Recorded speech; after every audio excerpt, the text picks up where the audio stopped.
What is going on, everybody? Welcome to High School Never Ends, a pop punk dad podcast. I am Wingman Steve. And I'm Chris 183, and we are back again here, High School Never Ends pod, with our HSNE Collab month. Steve, we're collabing with a bunch of different podcasts, and it's really exciting again to hear some perspective on how things are done outside of High School Never Ends, because we're kind of in our own little world here. But today we're very, very lucky. We get to have on one of the podcasts that actually I've been listening to for some time, and they were heavily involved in one of our favorite shows of the summer, and that's the Chord Music Festival in Pittsburgh or Washington, PA. So just want to first of all welcome Chris. I know my name's Chris too, but Chris from the Wasting Time podcast. Hey man, welcome to the show. Oh, thank you so much. And thank you for that lovely setup as well. I really appreciate that. This is very surreal because, like, as I said, I listen to you guys too. And like, I was just listening to your episode last week, and, it's the familiar intro, and it's like, oh shit, I've got to speak now, because it felt like I was just in listening mode again. But yeah, thank you. And it's a pleasure to be here with you guys. Absolutely. It's great to finally chat with you. It can be a little difficult to figure out the schedule between the UK and the US. Sure. Luckily, we're on Eastern time, so if we were West Coast, it might have been even tougher. But I always kind of felt as you guys as our brothers across the pond, because you're talking about pop punk music and bands and stuff like that. We're talking about it, and we don't have the fun accents, but that's okay. We're in the same world. Well, to our ears, you have fun accents. But can I just ask, so you always refer to yourselves as a pop punk dad podcast. Are you guys both dads? We are. Okay. Chris has more offspring than I do. I just have a single one, but we are. Okay, nice. The thing about it is none of my kids like pop punk whatsoever. I get either silence. It's either silence in the car, or they put on their own music on top of my music. So lovely. Haven't been able to turn the corner on that yet. We actually did get Chris's daughter on the podcast to give her opinion on some cover songs. That's fun. The most recent, the Disney Whole New Sound cover thing, and my daughter too. That's the best we could do right there. So. Yeah, we brought the kids on. We're like, all right, this is Disney related. It's pop punk. Give us some opinions, and they were very good. We were impressed. I guess really cool. As they get older and stuff like that, we'll incorporate them more. When my daughter was like 3 years old and we started this, we had a couple of little sound bites and stuff like that. But we like to bring in the fact that we're dads. We're not musicians. We're just kind of music enthusiasts. And I am a musician. I play the trumpet. Oh, do you? No, that's past tense. Played. In sixth grade, yeah. I'm a musician. I play Guitar Hero and saxophone. But yeah, are you a dad? I am not. My co-host Nick is. I've been married a few years. We don't have kids, but yeah, Nick's got I guess she's nearly 3, and he's got another one on the way. So maybe he's a bit behind you guys with that, but yeah, we're a one half dad pop punk podcast, I guess. And you guys waste a lot of time. I guess that's the main theme here. Yeah, I guess so. It's like, I don't know how you guys feel. Obviously, your name is a reference to that Bowling for Soup song. I don't know, like years on, how you feel about your name. It's kind of like when, like, me and my co-host came up playing in bands and stuff, and you name your band, and then you're like, oh, I wish I called it something cooler. And I do sometimes feel like that about the Wasting Time podcast, which we named. We just had our 10th anniversary yesterday, so it was a long time ago that we named it. Nice. 10 years. What made, crazy. I'll tell you what made you guys start a podcast 10 years ago? At the time, I was kind of at the end of my stage of life where I was playing in bands. So I kind of played in bands all through my 20s. So I'm 42 now. So 10 years ago, I was 32. Still, that it was kind of the end of that phase. But I was in a band on the London scene, and another friend of mine who was in another band said to me, we should just start a podcast and, talk to people in the London scene. And I was like, oh, that's a great idea. So it started, that's how it started. And at the time, we would just have people come to my East London flat, and we'd interview them in person. It would be people from, more obscure bands that were sort of local to us. And then we we were lucky enough to get Mike Herrera in those first few episodes, which was a bit of an anomaly against the others. And was he at your place, or this was a virtual? yeah, no, he came to our place. Yeah, wow. he happened to be doing. I think MXPX had played the show at the Forum, and then he had a little night where he was doing a screening of like a new MXPX live DVD, and it happened to be at a bar/venue that was like 200 yards from where I lived at the time. And I was talking to him to get him on the podcast, and I was just like, because I think we were going to go to the venue of the day before and do it there. But then I was like, hey, your night is like right by my house. Do you want to come to my house and do it before? Which he did. So that was like the first kind of really cool moment we had in those early days, you know. But did he know you? Like, okay, so like I want to make sure like he knew you and you weren't just some random dude. You're like, hey, we want to do a podcast and it's going to be at my place. It's cool. You're Mike Herrera. No big deal. Yeah. I mean, he knew me a little bit. My band, was I still with that? Yeah, the band I was in at the time, we'd opened up for them like maybe 4 years prior to that or something, and then like through the odd Facebook message or whatever, I'd message. No, I think I had his number as well, so we would text him every now and then. So he knew who we were. So yeah, that's kind of how we got our foot in the door with him, I guess. Yeah, that's cool. I'm just saying he's a name, right? And I wonder if he does that a lot, or just he made an exception for you guys because yeah, we might have just got lucky at that time. Yeah, that's a good person to have on when you're starting a music podcast in this type of scene to kind of kickstart you. Dude, MXPX is my favorite band of all time. So yeah, it was a big moment, definitely. I haven't met him in person. I have an MXPX tattoo, and do you? I want to show it to him. I have two. I have it's a bit embarrassing. Poking at you guy. He's kind of like jumping. It's on my leg. I can't really. Nice. Show the computer here at the moment without undressing, but yeah, we would love to talk to Mike. Absolutely. And we have a lot of favorite bands, but Steve, we also have a lot of patrons that we got to talk about right now. Give a quick shout out to our patrons: Jeff, Nick, Punk Rock Mom, Chris, Jason, Punkish Dad's friend Ashley, Sam, and Tom. Thank you for your patronage. And we'll get back to Chris here. So go back a little bit. Before we get to wasting time, I kind of want to learn a little bit about you and your history. So you were in bands. Sure. Are you a guitarist? Are you a singer? Are you a drummer? Bassist? Yeah.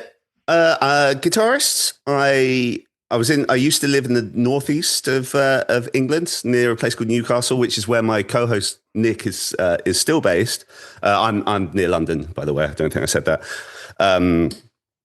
So I was in a band with him initially when I was 20, I guess, and we in that band for a couple of years, small bit of touring. I think the biggest band we ever opened up for was Never Heard of It. I don't know if you guys remember them from I don't think so. The early 2000s. They did a lot of touring with like Bowling for Soup and Alistair and bands like that. They were good. They were a good band.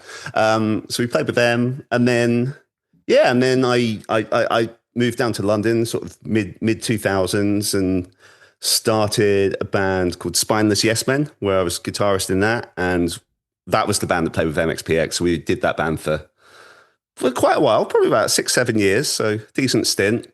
Would you call these bands pop punk? Like that's the kind of music you were making? Yeah. Yeah, absolutely. The band I was in with my co-host Nick, this is like talking about naming things. That band was called First Time, which was a name that made us cringe within like two weeks of having it, but it stuck for some reason. That was kind of, I guess, we were trying to be over it maybe, but Nick wasn't really leaning into the fact that we were English. Whereas with Spineless Yes Men, what I always loved about that is our sing, like it was very kind of, polished pop punk, but our singer sang in a sort of unmistakably sort of English accent, which I think like a lot of British bands are missing the trick when they do the whole American singing, which, quite a lot of them do.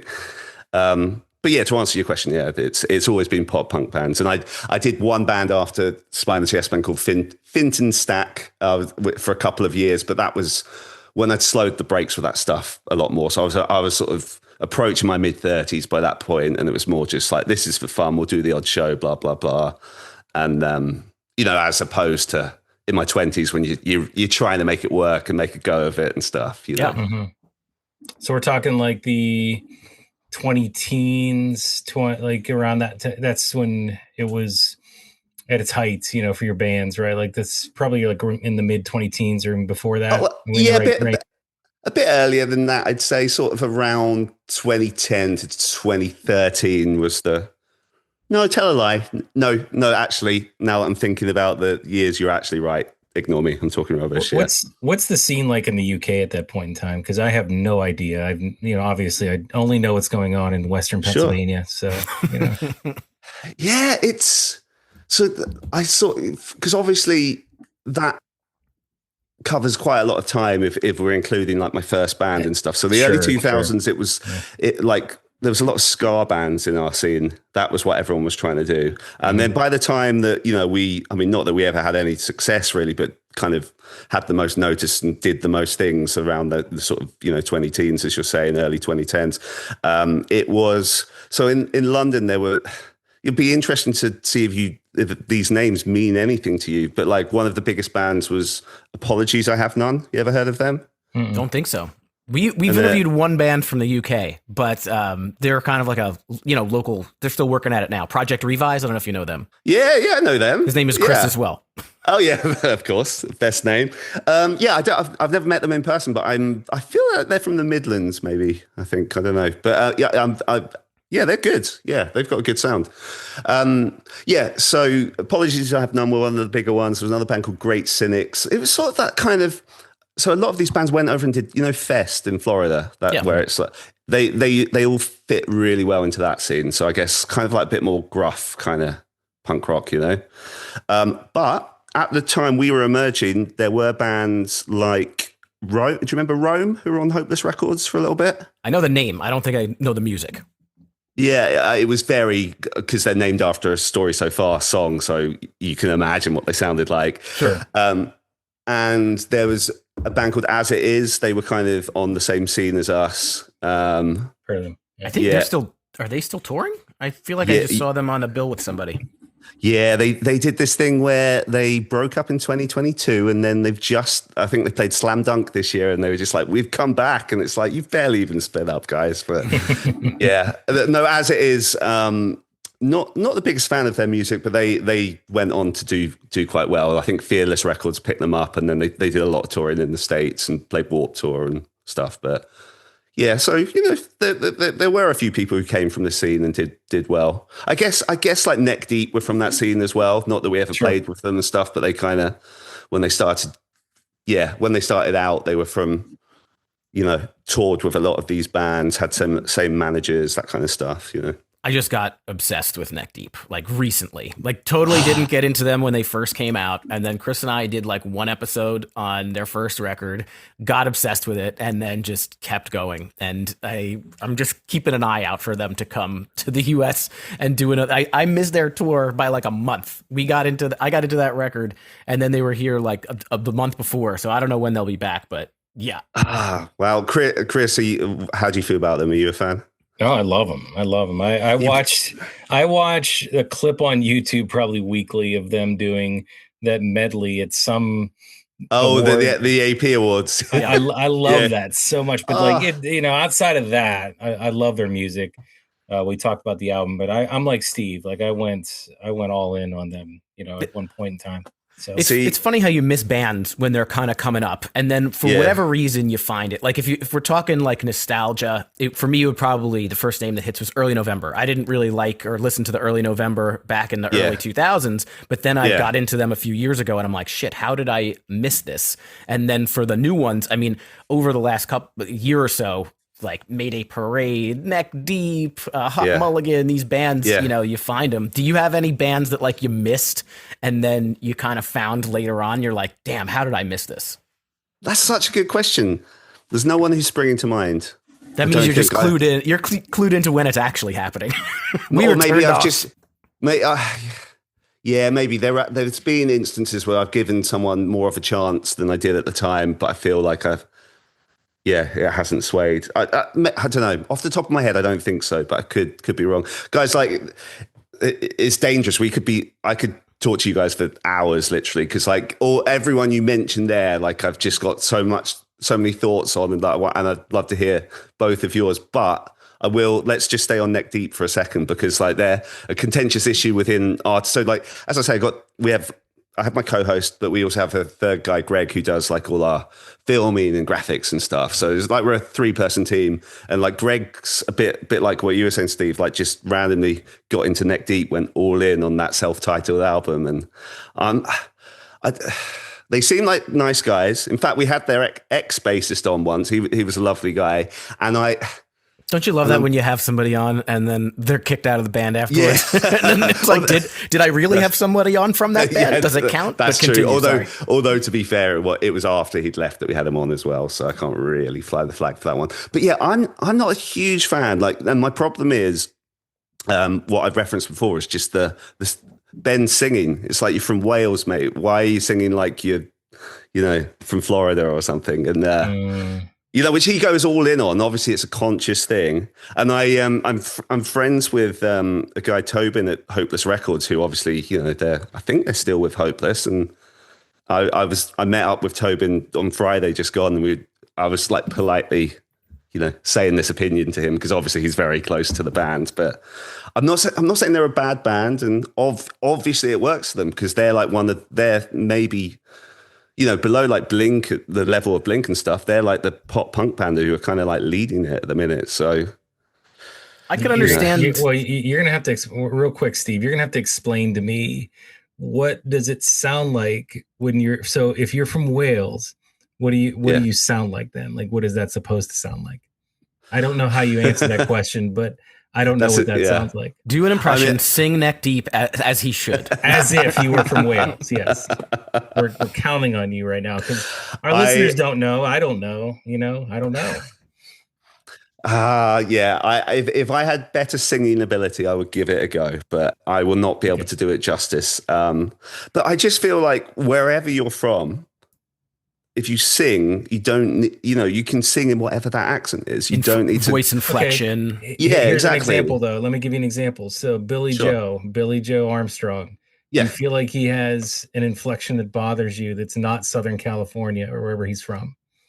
Not really, because he still sounds American. Does he? For example, to me he does. Like, because someone. Go on, sorry. I thought he would know. I thought he had an English accent when I was 14 years old. Like when he first came. And I first started listening to him, Basket Case or wherever. I was like, is this guy, from the UK? And he obviously isn't, but that's just the untrained ear of a 14-year-old thinking that, I guess. But you could say the same about Rancid maybe as well, a little bit. I guess. But yeah, like if you listen to someone like Frank Turner, and like the way Frank Turner sings, like he's from England. You know what I mean? And I just think that's just more interesting to me, because there's. Sorry. I'm sorry to interrupt you, but I want to say that it's always been something that I brought up on this show multiple times. Yeah. Don't you think that when people sing, that accents go away? Like you don't hear them as much, because it's not every single person. Or is it a choice? But when Ben Barlow's singing, he's like channeling this fake American accent. So I would say in his case, I would say accents don't go away, because it's just like he sounds very American. It's funny, we were watching them at Slam Dunk this year, and a friend of mine who's like a bit more not really involved in this scene, more of a casual fan, was watching their set, and then in between the songs Ben would speak, and he's like, "What? They're not American?" I could see that, and Neck Deep, it never bothered to me because I'm American, and they do kind of sound like they're from Florida. But I could understand if you're from a place that doesn't have a whole lot of like a big acts that's like kind of representing a particular area, and then they're not sounding like that area, having a little bit of a problem with that. And I was actually going to make a somewhat of a Billy Joe reference, just say like, he has a twang here and there. Yeah. It doesn't bother me, but it's something that I have thought about. Like it does sound like he's coming from somewhere else at times, not always. Yeah. I'll tell you what, I'll send, there's this band, I try and like manage bands on the side as a little side hustle thing. And there's this band I'm working with, I know it sounds like I'm just kind of, trying to plug them, but go ahead, man. But no, this is relevant. So there's a band called Sharp Eyes. And I was saying this to Tobin on Friday. It's like, they clearly grew up listening to like Neck Deep and stuff, but Sam, the singer, sings in his accent. So like, I'd love to hear how that lands with you guys, because see if that's noticeable. Do you know what I mean? Like straight away, like, oh, but yeah, Sharp Eyes, we could find them on the music streaming things and listen. Okay. Yeah, for sure. Cool, man. So I'm kind of curious, when you were growing up, you and I are the same age. So when Nice. you were growing up, like what kind of brought you into the scene? Were there a certain, I'm wearing a Blink-182 shirt at this point in time. So Sure. I mean, Yeah. were there certain bands that like really did it for you and kind of solidified it, whether they were bigger Absolutely. ones or smaller ones? I'm curious. Yeah. It kind of, I think I came to, I'd be interested to know when you did, because I think I was comparatively late. So like, in my teens, I was more of a sports guy, like obsessed with footballs and soccer and stuff. And but I liked music, and nothing really grabbed. I was obviously aware of like Green Day, Offspring. Quite very partial to Third Eye Blind, but nothing like really pulled me in. Summer of '99, I'm 16 years old, and I hear What's My Age Again. My life has never been the same since. So it's completely Blink that did it for me. I got Enema of the State around the time, that it came out that summer, and I loved it so much. Like I would be at school and like I just want to go home so I can listen to the records. And I'd never felt like that about music until I heard that album. So it was absolutely Blink 182 that kind of pulled me into this world. And then I was kind of like had a bit of a new metal phase alongside it for a couple of years, and then dropped that, and I was just all in this stuff. And here I am at 42, and I'm still pretty much the same, as I assume you are. What about you? When did you guys get into this kind of stuff? Chris, you go first. When did I get into pop punk music? Well, I honestly, I think it started with Offspring and Green Day back in, what was that, like 94, 95 time frame. Yeah. When Smash came out, that's when I got it anyway. I don't know the dates, but so yeah, I mean, but like hardcore would have been then, moving into Dude Ranch and, that phase of the music. I don't know. I don't consider Goldfinger pop punk per se, but I was heavy into them too in the mid 90s, mid to like a little bit later, 96 maybe. So had their self-titled, but it was around that time period. Sorry to interrupt. Are you the same age as me and Steve, Chris? No, I'm a little bit older, a couple years older. Okay. So. Yeah, that makes sense. The fact that you were, So Dude Ranch for me, and then Enema was obviously the follow up to it. But So yeah, Steve, I think you have a little bit different of a path. I got a little bit obsessive with music at any point in time. Like when I was a little kid, my dad liked Prince, and I would listen to Prince records and Michael Jackson and stuff like that. When it really got that pop punk was like my thing.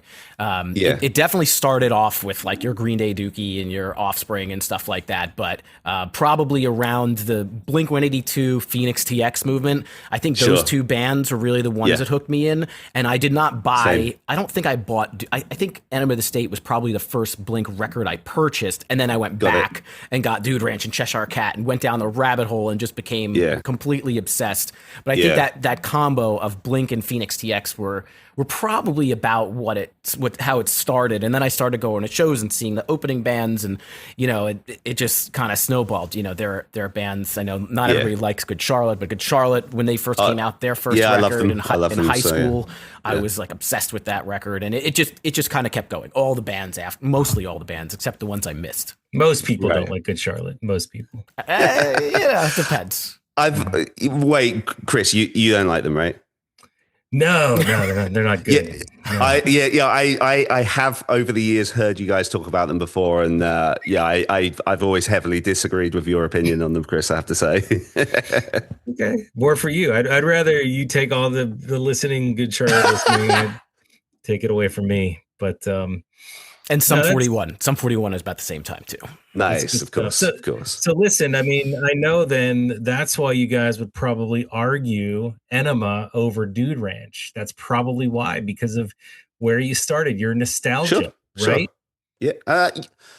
Yes, but I think it's just a better written record as well. But that's. I mean, no, there's like documents that were printed that say otherwise. That there were court cases. I mean, there's I'm just saying, like, we could talk about that another time, but Yeah. it's a good argument, and there's a lot to be said, but it's like the Mark Tom argument, Of Mark course. or Tom. And actually, you guys did that at Four Chord, right? Mark or Tom. That was fun. I love that. I love that because thank you.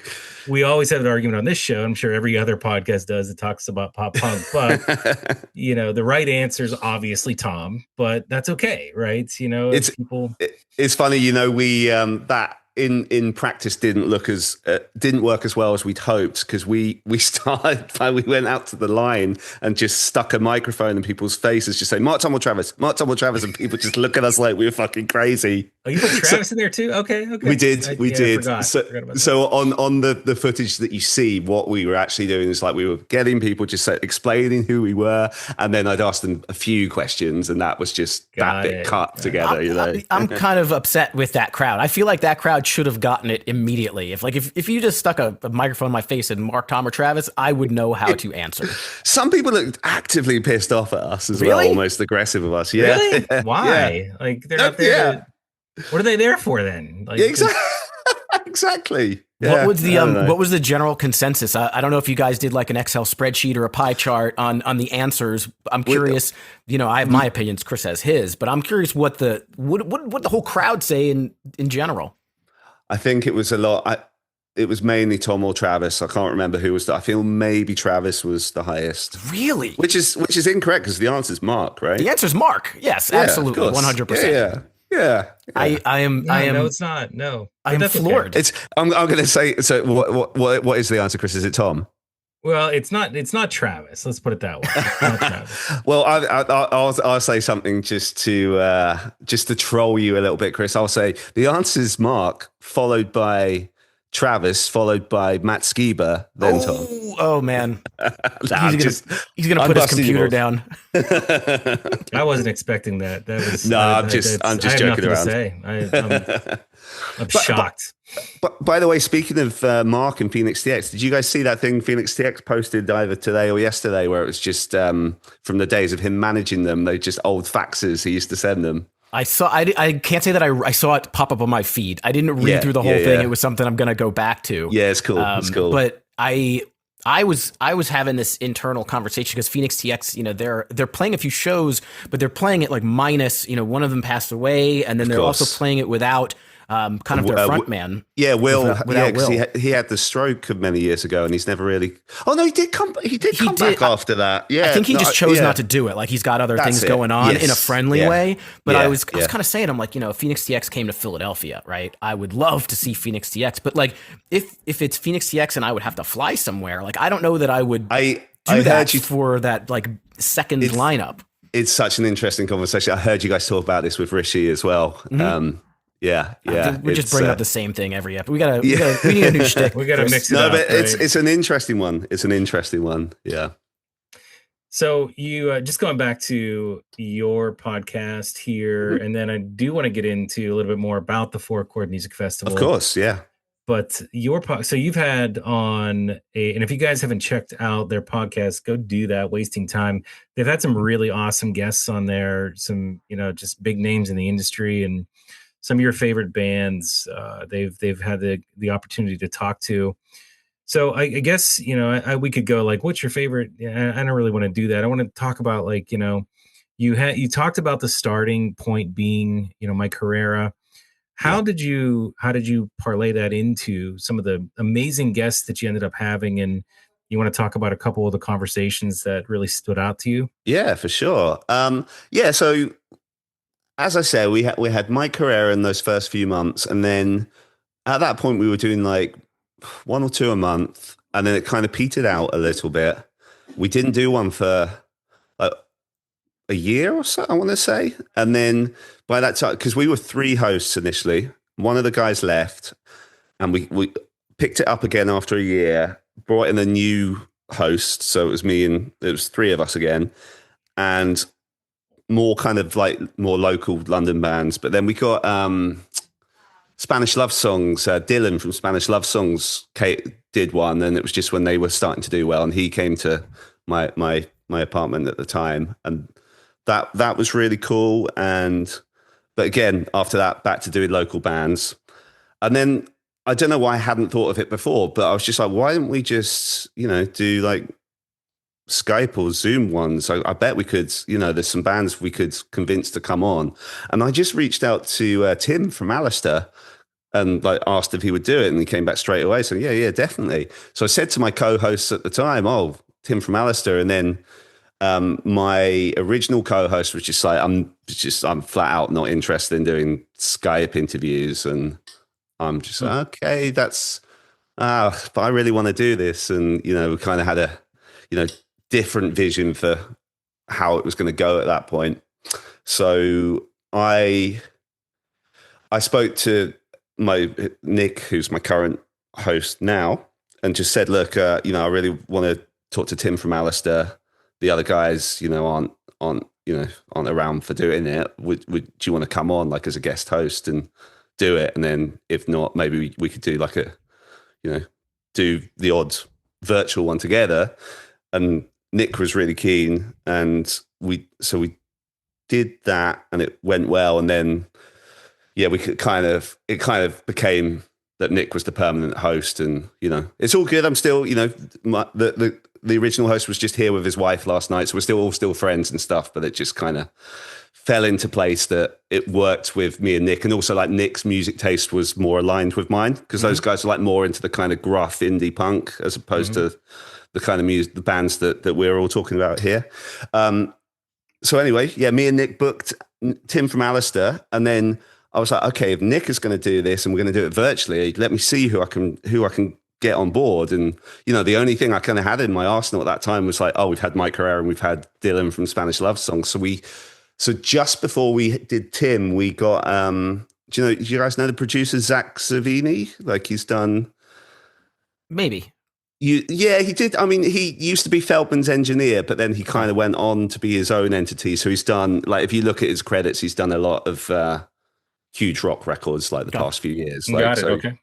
So like, so we messaged him. He was keen to come on, and that was that was the first one I did with Nick, and it worked well. And like Zach was a big step up from our kind of, with no disrespect to the other guests we have him, but in terms of how well known he is, it was a bit of a step up for us. And sure, we kind of went from there. And like in those first few months of me and Nick, we did Tim from Alistair, Chris from Show Off, got Vinny from The Movie Life, Josh Madden, who's Benj and Joel from Good Charlotte's brother, who's kind of manages bands and stuff. And like a few things. Oh, and we got like Kellen Quinn, which was off the back of Josh Madden because they worked together at the time. And we were just starting to get decent names from there. And like one of the notable really fun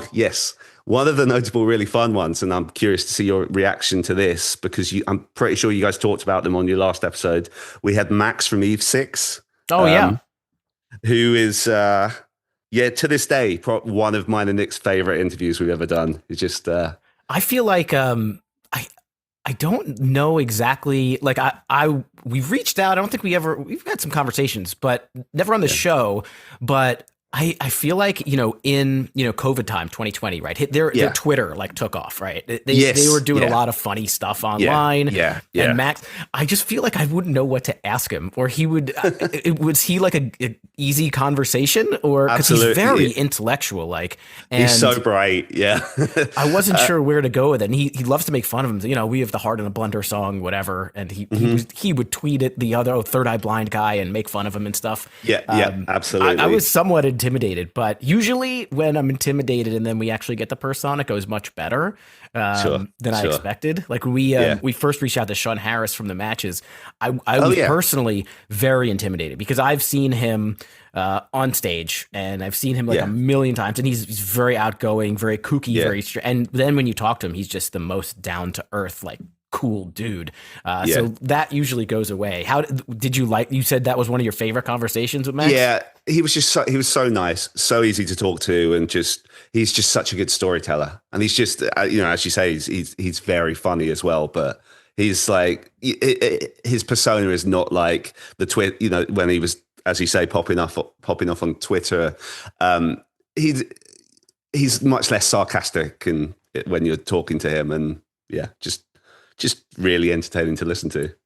Did you have to do, and this is something that I've found over the years, but you have to do, obviously, if you're into podcasting, you have to do some prep work, but some Sure. of these conversations that you have with certain personalities, some of that prep work goes out the window because of the way that the conversation flows. And you might be able to Absolutely. use some of it, but I wonder with a conversation like that, how much prep did you do and how much did you actually get to use based on the fact that, he's a personality that could pretty much just carry the conversation. I mean, this is 2019, so it's going back a little while. But as I remember it, we did do a lot of prep. I mean, we were both Eve 6 fans, but we had to do deep dives on their history and how things have been for them since Eve 6 slowed down a little bit and stuff. So there was a fair bit of prep work, but we often with someone like that, you do the thing where you walk through their history a little bit. So we just kind of did that and then picked the moments to ask questions about the things he was saying, I guess. Yeah. Is there anybody that you guys have had on that you felt, well, maybe it's a bit starstruck or, kind of tongue tied? Like I think of somebody, when you're meeting Jimmy Eat World. I don't know if you had a previous relationship with them, but obviously they're huge name and stuff like that. Do you get a little starstruck? Yes, we do. We do. And that's an excellent example. Yeah. Like, I mean, it's maybe the same for you guys, as the years go on doing this, like you feel a bit more comfortable, a bit less nervous as the years go on, but you will have the odd guess where it's just like, oh, fuck, yeah. And Jimmy Eat World was absolutely one of those because that was lined up by the Chord team as, because we did it as one of the kind of pre-show interviews. Sure. And then, so we were in an email chain with Jimmy Eat World's manager and, because he said, yeah, we'll do it, blah, blah, blah. And he didn't know at first who we'd be getting. But then as, in the days approaching, he's like, oh, yeah, no, it'll be the whole band. And we're just like, oh, okay. All right. But yeah, we did feel starstruck. And yeah, and it's funny as well. I'm sure you guys find this, like it varies from person to person. Sometimes you'll be starstruck and you don't feel relaxed still. And it's just, like no one's ever come on and been a dick, but some people the rapport never really happens how you want it to. I know what you mean. Yes. And there have been some conversations where I tell Steve afterwards, like, I don't know. Like I just, but there's some people where you're like, wow, that was amazing. That really turned out great. Yeah, totally. Like, I'll give you another example. So we haven't put this out yet, but we interviewed. Do you guys know Travis McCoy, like from Gym Class Heroes and stuff? Mm-hmm. So we interviewed him, and and I had to do the deep dive on him. And you look at the stuff he's done, like in the pop world, it's insane. So he's kind of a big star in that, or certainly was at one point. So I felt a little bit kind of definitely starstruck and nervous at that. But as soon as we started talking to him, we just felt relaxed because he's just like, his vibe is very kind of, I don't know. Yeah, you just warm to him instantly and feel like you're talking to a friend. That's how I feel like if we ever could get John Feldman on the show, I feel like we would warm instantly. I don't know. I would be nervous on that one for sure. Just don't say the wrong thing. That's all. Just yeah. Have you ever tried to get John? I don't think we've directly reached out. No, we do a lot of different themes and stuff. So, it seems that it kind of ebbs and flows the large artists because we're not just an interview show. Like we talk a lot, just about albums and different silly things. Yeah. So it kind of ebbs and flows. Like we had Andrew McMahon and Ryan Key within a month and it's like, oh my God, we haven't had like a big interview in a while. And then all of a sudden we have these two, to me, mega interviews. Yeah, absolutely. So it kind of goes up and down. We did the most recent one. I think we talked with Tony Lovato, and that was Jarrett. Yeah. Jarrett was earlier this year. Oh yeah. Both in my experience, very nice guys. And I actually shout out to Tony because I mentioned it was our 10-year anniversary, and we did a little montage. I put like a little rough montage video together, and Tony did a very nice share and comment about that, which was appreciated. He was a cool dude. Yeah. He's a lot. We've had him on twice actually. Yeah, he's a lot of fun. Yeah. Jarrett was actually the guy I was most recently talking about, where I walked away from that conversation and I'm like, we could have talked to that guy for probably like another 3 hours. It was 2 hours. Like we were trying to be cognizant of his time. After like 40 minutes, we're like, if you need to go, he's like, no, I just look, let's just hang out. He's great, isn't he? And that was another one. Obviously with your name as well. Well, yeah. So I've had a little bit of anxiety for, whatever it was, 4 years, like just in the back of my head, like, all right, it's an homage to this concept and their song, but we're not a Bowling for Soup podcast or anything like that. It's just a great name. It's a great concept. So in the back of my mind for years, I'm like, does Jarrett Reddick think that we are assholes because we couldn't come up with a podcast name that is something different, or is does he think does he take that as a compliment? And so finally we got to ask him, and he was so nice about it. He's like, no, I think it's totally awesome. And I'm like, all right, amazing. The years of therapy can now cease. I'm done. Yeah, nice. So we wanted to circle back to Four Chord Music Festival, and for anybody out there that doesn't know, we talked about it on the show. If you listen to Wasting Time, obviously you should be familiar with the festival itself, but it's a yearly festival in Pittsburgh area where it's just a combination of all these amazing bands that come out for, what it has been a 2-day festival. I don't think it's always been that way, but for the most recent years it has. And, Steve and I had the opportunity to go this year, and I think you were there last year, right? Yeah, you came last year. This is my second one. Right now. Yeah. So, we always have a blast there. And so, but, Chris, with your podcast, you guys were out there, you're doing interviews. You actually were working. Is this the first year that you did that, or were you doing that in previous years too? We did it last year was the first year. So this was my second time there as well. Cool. So how did you get mixed up with the festival? But essentially, I booked Rishi for our show 2.5 years ago. I'd always been a fan of the Space Pimps, then Eternal Boy, and because I guess I was connected with him on Facebook, I was aware of the festival quite early on because obviously they'd always be posting about it. So he was kind of like on our list for someone that we definitely want on the show at some point, and then made that happen summer of 23, and it was one that Nick was unavailable for, so it was just me and Rishi one-on-one, and like we just bonded instantly over, so I mean primarily music, and it was a case of like, I'm going to name this very obscure pop punk band that you won't know, and like we both loved all these really obscure bands and just got so excited by it, and he was just like, you got to come out to Four Chords and like, do the press for us, and blah blah blah, and I was like, well, obviously that would be amazing. And then stayed in touch after the episode, and and I was like emailing him. I was like, like if that could be a thing, obviously we'd love to do it. If you were just speaking the heat of the moment, it's all good, blah blah blah. But no, he was like, no, I meant it. So then we would jump on the phone fairly regularly, like to see how it would look. And then I guess at the top of 2024, like we started having to do meetings where he brought in Adam, who heads up the marketing at Four Chords and my co-host, and we just put together a plan, and and then it happened that summer, and it was absolutely amazing. We had the time of our lives, and we're so grateful for being there, and they loved having us. So, we immediately went into planning for Four Chord that happened earlier this year. And it's just, and the plan is for the foreseeable, it will be a kind of regular thing.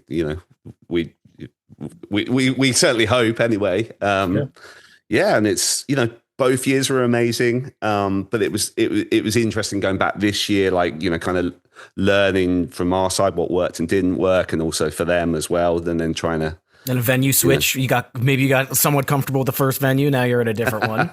Well, yeah. I mean, it was much more comfortable this year for us because obviously you guys know how, like, we had the extreme heat on the first day of last year's, and then the storm. But it was just so dusty, and like, just the tent we had was just. We're just caked in dust and mud the whole time and stuff in the blazing heat. So it was a lot more comfortable this year. Did you feel like you got to enjoy the festival as a festival goer and as somebody who was covering it? Or do you feel like Yeah. maybe I missed this band because I was kind of doing this or that? Like, how did you feel Yeah, it went? that's a great question. So yes, I did get to enjoy it, and like Rishi and Adam said, like in the prep both this year and last year, they were just like, like we're doing all this stuff. You guys have been doing all this stuff, but I do want you to enjoy it as well.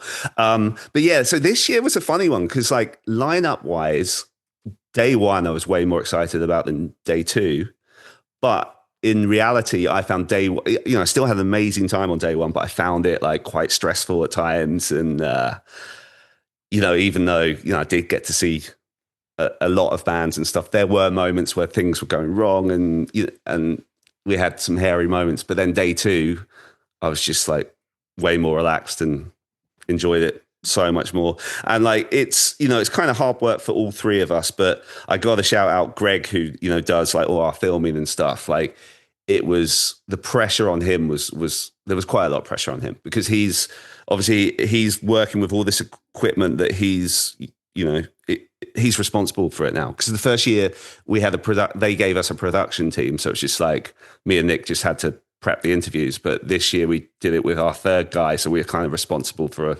all the tech and the filming and stuff. So Greg's working on that, but then at the same time, he needs to put out content because, we're collabing with Chord on the posts and stuff. So like they want content coming out whilst the festival's happening. So like Greg's like, filming us, interview a couple of bands, and then immediately he's got to get on his laptop and madly edit and get something out.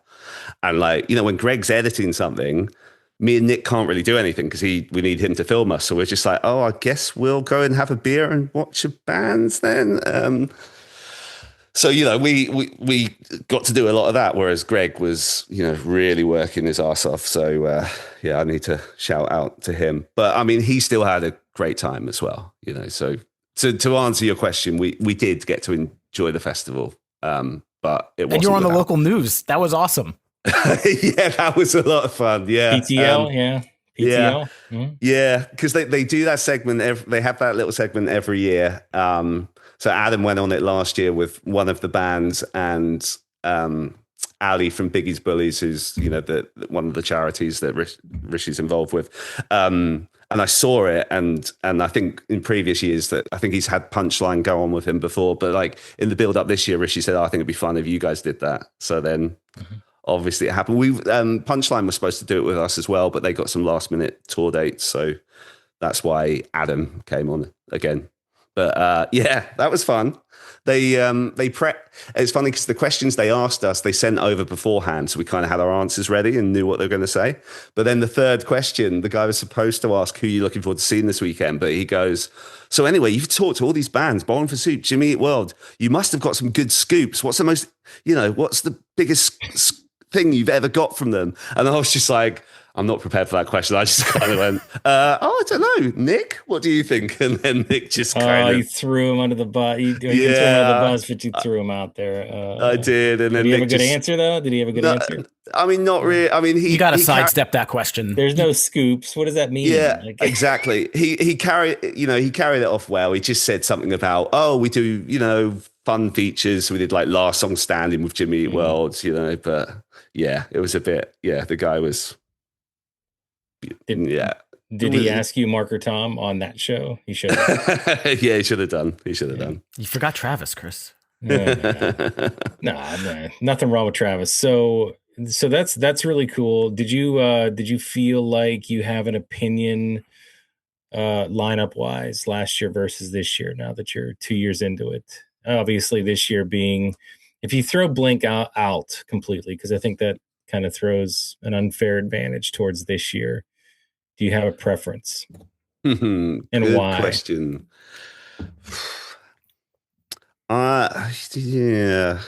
If you take Blink out, that makes it a hard question. I almost went immediately this year, but last year had Reliant K, which was the one band that me and Nick was so excited to see because, to my knowledge, they've never been to Europe before, and like we're huge fans. So maybe I would edge towards last year for that reason, because a lot of bands that that we've kind of got to know a little bit and love, like Driveways and Patent Pending and Keep Flying. They were there both years, obviously.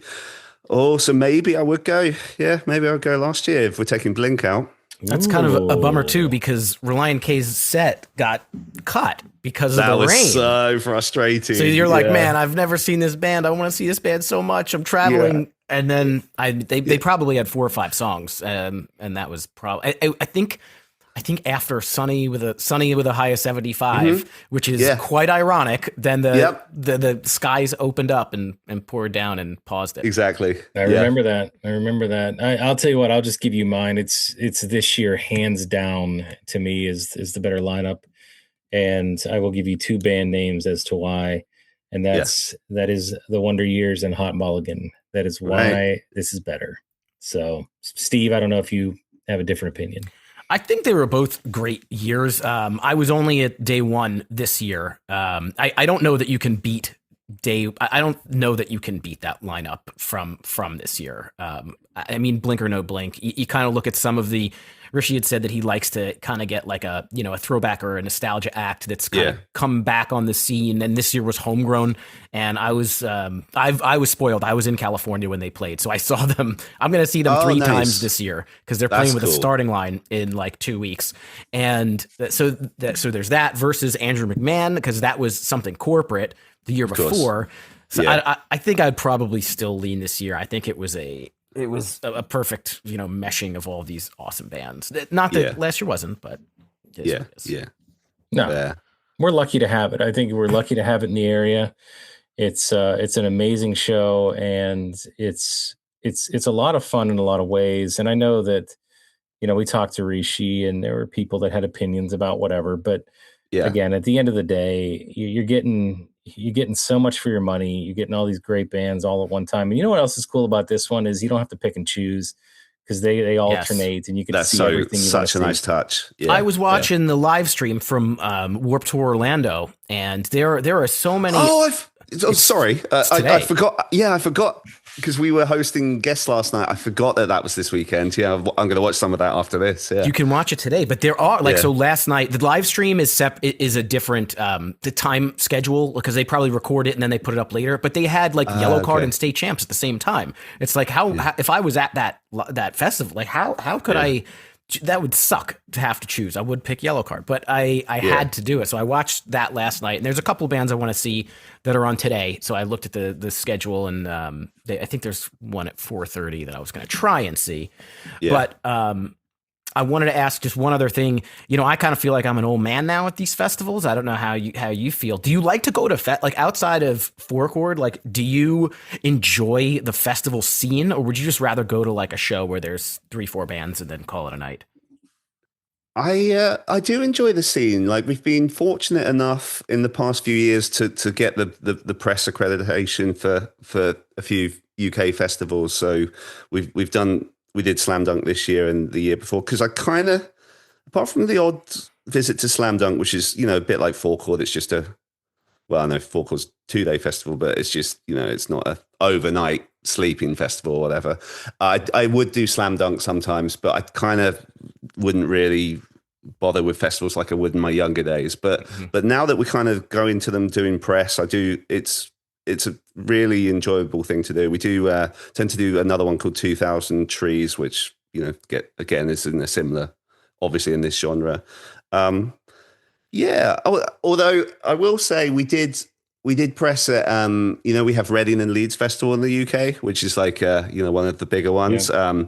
So we did that last year, and it was cool because Blink was the headliner. So that was fun. But being at Reading and Leeds I definitely felt like an old man, because it's kind of it's the festival that I used to go to. I started going to when I was like 17, and I went like every year for 5 years, and it feels like that's still like their core audience is people from sort of 17 to 22, I'd say. And when you're in your early 40s, you feel very old at that festival. And also with that festival, it used to be like a rock festival, and it's now a kind of all genres festival, so it's that felt very different. But I do, to answer your question, I do enjoy the festival scene, and Yeah, I mean, Slam Dunk's definitely the kind of most notable, relevant one to what you guys talk about and what I we get talk jealous about. when I see that lineup every year and see the little videos. It seems like it's fantastic. Yeah, good Charlotte headlining this year as well, man. So yeah, Man, I'm definitely busy. there for Yeah, I can't do it. that. Absolutely. Do you like other genres? Are you into other stuff outside of pop punk? I am. I'm partial to. I like a bit of like Americana. I can tolerate most kinds of country music as well, even the super cheesy stuff. I like kind of. I don't know what we would call Third Eye Blind, because Third Eye Blind's not pop punk, is it? Bands in that genre. Like alt rock. Alt Yeah, rock. Yeah. yeah. So I like a bit of alt rock, but What's Americana though? Americana. What would you call that? Americana, I would say it's like Lucinda Williams, kind of. Zach, is it Zach Bryan? Is that what the guy's called? That kind of. Yeah. It's kind of got one foot in country, but it's not like super cheesy. It's like maybe like country mixed with indie. I don't know how I'd describe it. Sure. Yeah, country's hot these days. I don't understand why, but it is. What about you guys? Do you dabble in many other genres? I mean, look, I've been into all kinds of different alt rock, obviously new metal at the time, even a little bit of that today. I was big into hip hop music for many years. I mean, and still. So I mean, it's all over the place. But I definitely, if of any of those, country definitely is the one that I'm not into at all. So I'll just kind of be, I'll just put a hard line there. But Steve, I don't want to speak for you. Yeah, I'm very similar. If you were to make like a Venn diagram of my music stuff, I mean, pop punk, emo, scream, like anything that's adjacent to that is going to be the absolute biggest piece of that pie. Definitely like the night I listen to. I don't know if you guys have listen to Sirius. 90s on 9 and pop rocks, anything that's kind of there in pop music a little bit, and then definitely a little bit of hip hop and rap, but smaller pieces of that pie. So a little bit of everything. Not country, no shade for anybody who likes it. Just never was my thing either. Then, of course, I have to listen to everything that my 10-year-old listens to. So that's Taylor Swift and Sabrina Carpenter and that kind of current pop. I don't put that on for my pleasure, but I don't know. I don't mind it so much. I mean, it's well-made pop music, I think, compared to, pop music, the equivalent we might have had when we were 10, I think, it's pretty good. I don't know about that. I like Olivia Rodrigo. She's pretty good. She kind of toes the line. She kind of toes the line into our world a little bit. Yeah, she's a good artist. Yeah, I'll give you that. She has some good stuff. But I don't know. When we were 10, I mean, there was so much good stuff out there in the 80s and early 90s. I don't know.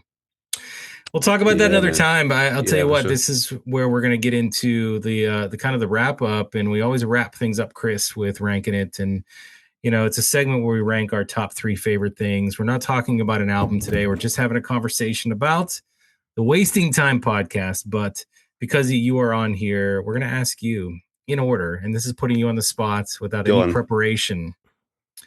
What are your top 3 favorite pop punk bands? I'm just going straight up. I'm going chalk, right? Easy stuff. Top 3 favorite, but you got to go in order. 3, 2, 1, and you cannot pick an honorable mention. Okay, so like these are ranked within the top 3. It's not just top 3 who are your top 3 based on whatever parameters you want to set. I'm fine with that. Okay, in at number 3, which you're gonna love, Chris. I'm gonna have to have Good Charlotte in the top 3. Waldorf Worldwide. This is your list. Okay. Yep. I don't think their entire discography is amazing, but I think when they're good, they are very good, and I think they're underrated as songwriters. Underrated. Okay, underrated. Yeah, I do. And number 2, we're gonna have Blink-182. Who are the goats, and the reason that got me into this stuff, but. As I mentioned before, my favorite band of all time is MXPX, so they're going to have the number 1 spot. So I think there would be lots of honorable mentions, but if you want just straight top 3, I think it's got I think that's it. Yeah. Is there one, just one more thing, is there one, and I know I said no honorable mention, so this is not it, but was there one that just missed that could have been? That's the same as an honorable mention, Chris. It's not. It's not. That's the same. No, these are not. No, these are the rules. The rules are you're allowed to have one that just fell out of the top 3, but is not an honorable mention. It's not honorable. No, I don't think so. I think there's a lot of bands that are like in that next tier down, but no one gets close to those 3. Because like on people that are near there's like Sum 41, Mest, Relying K, Quiet Drive, one that I love, but like none of them are quite getting near to the top 3. The band that would get near the top 3 for me is Social Distortion, but I wouldn't call them a pop punk band. So they're adjacent to it. They're definitely adjacent. Yeah. I was going to say the thing about MXPX is that they do tour, but they don't tour a whole lot. And it had been a very long time since I had seen them. And it was a year or 2 ago. They came into town and they played with the Ataris, and they are just phenomenal live. They just command the crowd and have so much energy that seeing that live show just like invigorated my MXPX excitement. It's so good. Yeah, no, such a good live band. Can I just ask before we go, guys, like who's because obviously we there's a lot of crossover guests that we've had. Like, is there any who are like your dream guests that you would love to have on this show? Go ahead, Steve. Well, I don't know what I would ever say to Mark Hoppus, and they don't do interviews, but like very much, unless you're with Zane, Mark Hoppus has got to be like, up there. Ryan Key was on the list and we got to talk to him somehow. So that's one. Yeah. I would probably say Kenny Vasoli. He lives like, 45 minutes from me, but he also doesn't do a ton of kind of press and interviews and stuff like that. You could get him, I think. He just did, there's a podcast over here called Sappinin, who are like similar to us, bit more successful than us. I'd say that with no bitterness whatsoever. Like it's good to see him doing well. He did theirs recently. I think you could get him. We'll see if he remembers who I am and how my buddy embarrassed himself in front of him the last time. Then it might not work, but we can keep trying. Yeah, and of course, well, Chris is going to say the other one, but go ahead. Well, no, I mean, I would mirror the Blink 182. I mean, I wouldn't take Skiba, but I would take Travis. Actually, Travis would he be the toughest one to get to the 3? Maybe. I don't know. Maybe. Yeah. They're all just in another world. Like they're like actual celebrities, not just like kind of, pop punk people. They're especially Travis. Yeah. I mean, well, we saw when we got to site on the Friday and we saw Rishi and like, he was obviously had so much going on. He was like, dude, they're A-list celebrities. The amount that I don't know how much he said to you guys about like their compound and stuff. It was nuts. Yeah, it's crazy. Yeah, it's crazy. No, I mean, look, I think that would be number one. I already mentioned it. Even though I'd be scared out of my mind, I'd probably want to do John Feldman just because of my connection with Goldfinger growing up and just being such a big part of my love for this kind of music. So that, and then I'm a huge Weezer fan, so I'd love to talk to Rivers. I'd love to talk to Rivers at one point in time, and I don't think he does a lot of interviews either. So yeah. But that's it. Yeah. Cool, Chris. Thank you so much for coming on and finding the time to chat with us here on High School Never Ends. Yeah, please thanks so much, tell guys. everybody the handles and where to follow the Wasting Time podcast.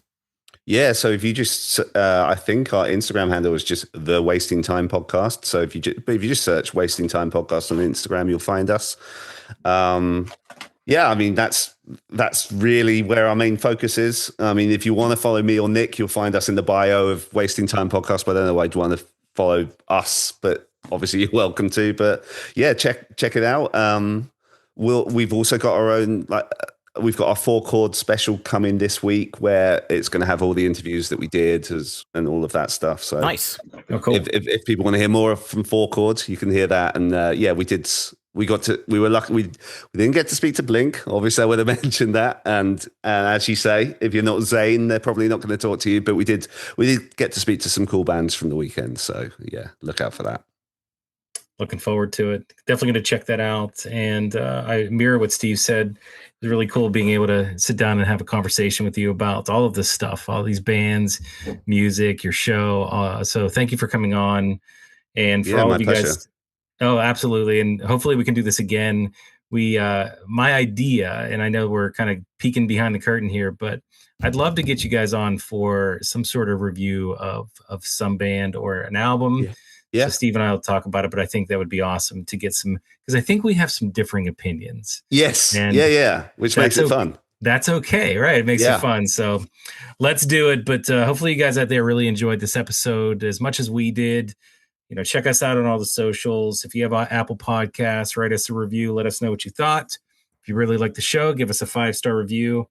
And hey, don't forget to check out our shop.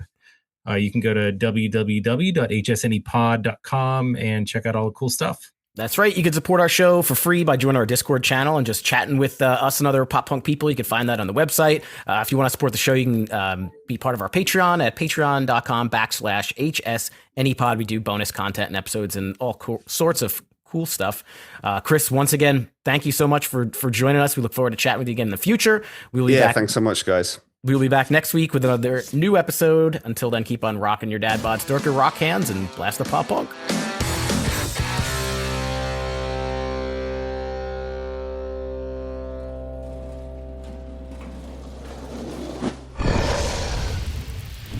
Dragon Wagon.